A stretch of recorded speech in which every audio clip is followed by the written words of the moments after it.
고물가 대응을 위한 기준금리 인상이 잇따르고 있는데요. 일단 물가 억제에는 어느 정도 효과가 있었지만 예상했던 부작용 역시 본격화하는 모습입니다. 다름 아닌 경기 침체입니다. 조태현 기자가 보도합니다. 악화하는 경제 상황과 코로나19 대응을 위해 기준금리를 빠르게 낮췄던 한국은행.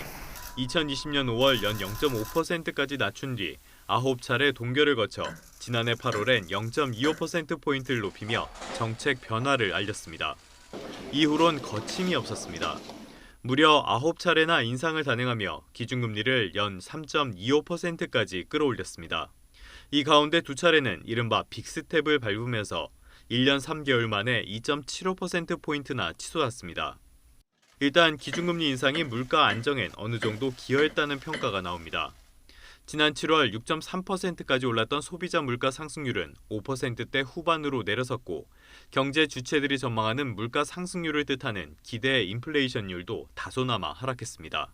소비자 물가 상승률은 금년 5.1%, 내년 3.6%로 지난 8월 전망시였던 5.2% 및 3.7%를 소폭 하회할 것으로 전망됩니다. 문제는 부작용입니다. 기준금리 인상은 소비와 투자에 영향을 미쳐 전반적인 경제 상황에 타격을 주기 때문입니다. 특히 우리 경제의 버팀목인 수출은 이미 영향을 받는 모양새입니다. 지난달 수출액은 525억 달러로 1년 전보다 5.7% 줄었습니다. 수출이 감소한 건 2년여 만인데 내년에는 상황이 더욱 나쁠 것으로 보입니다. 기준금리 인상의 부작용이 본격적으로 나타나기 시작했다는 점이 한국은행이 내년 국내 경제 성장률을 1.7%까지 낮춘 배경이기도 합니다.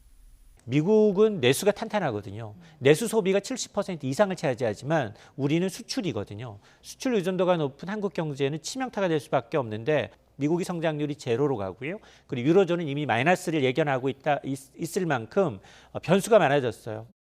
한국은행은 내후년부터는 경제가 회복세를 되찾을 것으로 내다봤습니다. 하지만 세계 경기 침체의 골이 생각보다 깊다면 이마저도 장담할 수 없다는 우려도 제기됩니다. YTN 조태현입니다.